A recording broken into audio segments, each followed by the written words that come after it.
لا والله. اه والله. يعني انا ايه بقى؟ هتحله ولا هياخدوني على الاسم ولا ايه بالظبط؟ طب انا اعمل ايه يعني؟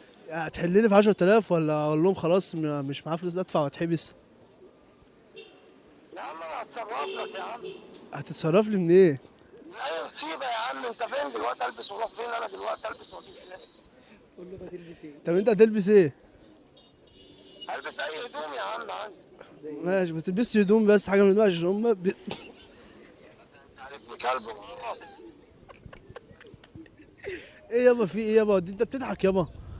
بقول لك والله هتحبس. وانت يا ابني بقول لك يابا هتحبس. خلص بقى يا عم بقى. يابا هيدفع يابا، انت هتقعد تهزر يابا، يلا شوف لي 10000 جنيه وتعالى. طب اديني اي حد من اللي معاك دول.